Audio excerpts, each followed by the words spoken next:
Según Albert Bandura, en el desarrollo de un yo moral, los individuos adoptan estándares de bien y mal que sirven como guías y disuasivos para la conducta.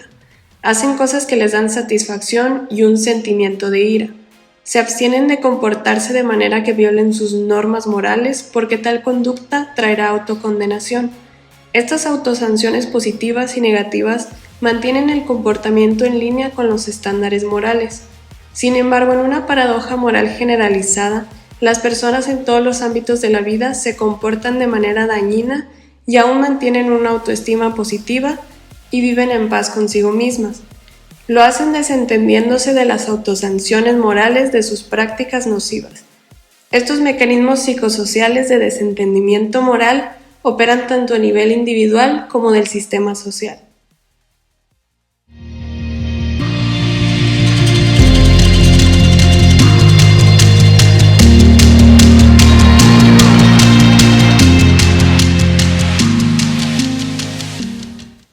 La justificación moral se da cuando la conducta realizada y contraria a los valores y creencias del sujeto es defendida como un medio empleado para alcanzar un propósito digno y superior que justifica los actos cometidos.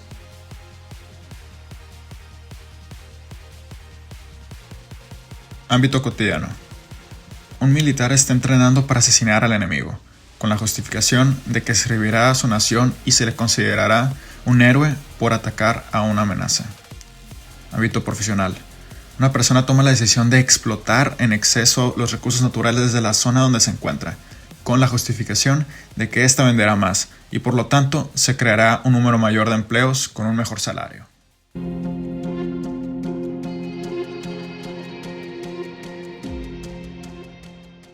El lenguaje eufemístico se presenta cuando la intensidad y gravedad de la conducta inmoral se ve reducida o tergiversada a través del lenguaje, expresándose de tal modo que éste pierde su carácter dañino. En otras palabras, es poner nombres neutros a acciones inmorales.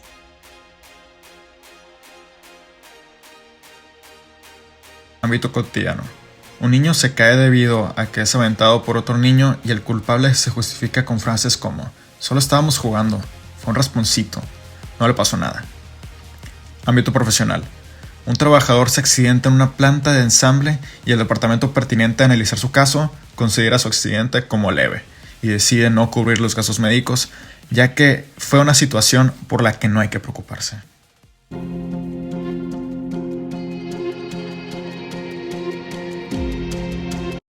El desplazamiento de responsabilidad se trata de atribuir toda o gran parte de una responsabilidad de los propios actos a otras personas o situaciones.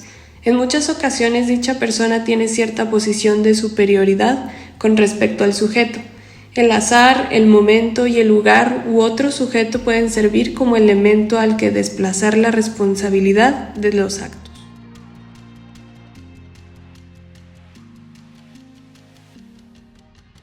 Ámbito cotidiano.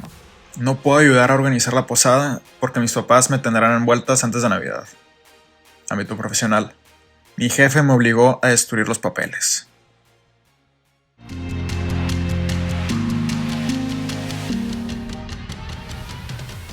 En el caso de la difusión de la responsabilidad, en vez de atribuir la responsabilidad a una sola persona, se asume una ligera parte de culpa a la par que se extiende y se difunde por todos los miembros de un grupo o colectivo.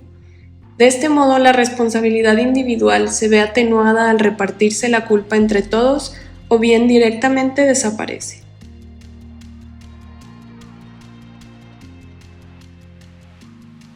Ámbito cotidiano. No puedo ayudar a organizar la posada porque tengo que hacer vueltas esos días para ayudarles a mis papás. Ámbito profesional. Destruimos los papeles porque se tenía que hacer y mi jefe nos lo pidió.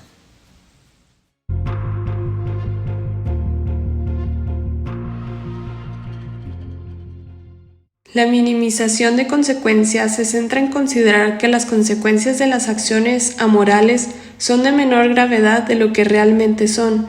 Ello supone distorsionar o considerar falsos o exagerados a los efectos de la conducta llevada a cabo.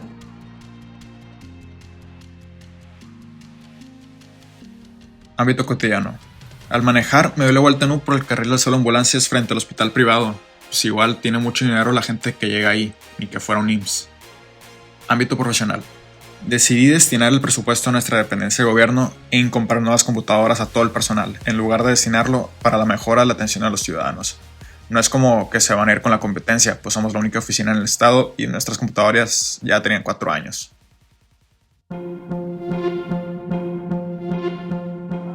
La comparación ventajosa es un mecanismo defensivo que supone realizar comparaciones entre la propia conducta y otra considerada mucho peor, de tal manera que por comparación la primera no parece tan grave. Ámbito cotidiano. En México sí somos gachos con la población indígena, pero nada comparado como trataban antes a los afroamericanos en Estados Unidos. Ámbito profesional. Como eres primerizo, te tendrás que quedar horas extras terminando tu trabajo. Aunque no está en el contrato, pues tienes que aprender. Pero no es tan malo, nosotros sí pagamos las horas extras, no como la competencia.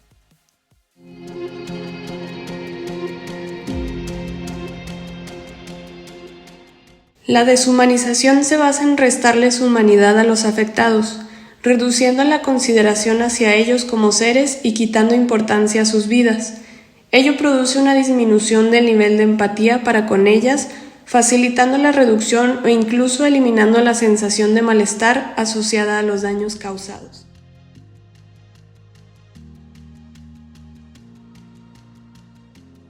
Ámbito cotidiano.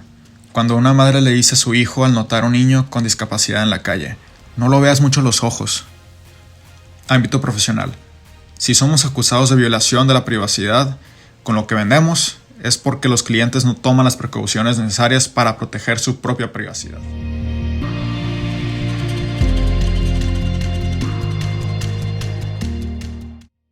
La atribución de culpabilidad se basa en hacer de la víctima la principal responsable de que el sujeto haya cometido el acto amoral.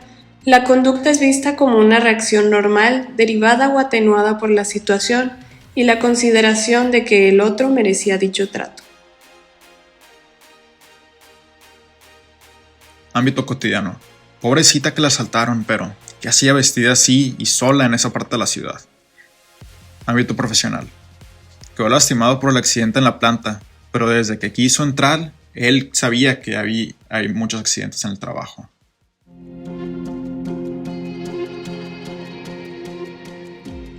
La disonancia moral es más identificada dentro de grupos, porque todos somos producto de las normas sociales. Aquí concluimos analizando cómo la información que recibimos encaja con nuestros valores y principios ya establecidos, ya que si son contradictorios o de otra perspectiva, no los escucharemos. Quien no conoce su historia está condenado a repetirla, y al escuchar frases como "el fin justifica los medios", evita que entendamos el punto principal de contar estas narrativas, que es el saber que lo que se hizo está mal, independientemente si el resultado es bueno. Para corregir este pensamiento, se recomienda identificar a las personas dentro de tu comunidad, grupo o empresa que son capaces de moldear la conducta, acciones y juicios de los demás.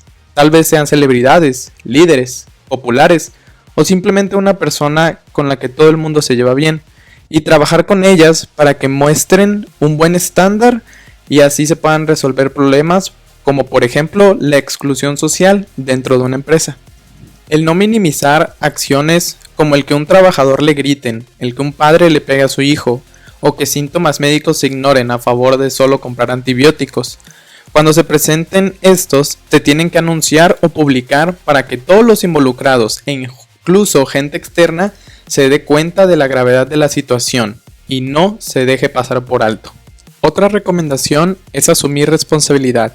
Puede que la decisión final no la haya tomado yo como individuo, pero al ser parte del grupo responsable, tengo que decir la verdad y nombrar a las demás personas involucradas, y que se nos juzgue de acuerdo a nuestras acciones, decisiones e ignorancia. No pasar la culpa a mis superiores ni a mis subordinados. Identificar que ellos también son parte, pero decir yo lo hice y lo pienso corregir, enmendar o recibir la sanción correspondiente. El compararse como mecanismo de defensa tiende a ponernos en una situación débil. El otro hizo algo peor, el otro es más violento, pero nunca consideramos el otro lado de la moneda, que son las personas que perjudicamos al actuar. El presentarle a tus compañeros o a ti mismo la perspectiva del otro grupo, que tiene tal vez una menor calidad de vida o una situación más difícil, puede provocar empatía y que se haga cargo de su conducta en el futuro. Por último, el humanizar a otros al pensar en sus vidas tan complejas e importantes como la propia. Esto nos ayuda a tener un pensamiento de dar y ayudar en vez de pedir e ignorar cuando queremos obtener ventajas sobre otros, ya sea en posiciones de trabajo, oportunidades de crecer o en el día a día. Otra recomendación menor consiste en salir de la burbuja en la que uno vive, donde muchas acciones negativas se normalizan, que son presentadas por familia, redes sociales y la comunidad en general.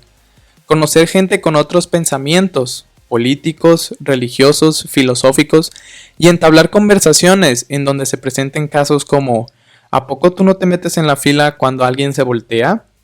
O ¿cuándo fue la última vez que le ayudaste con las labores del hogar a un familiar enfermo?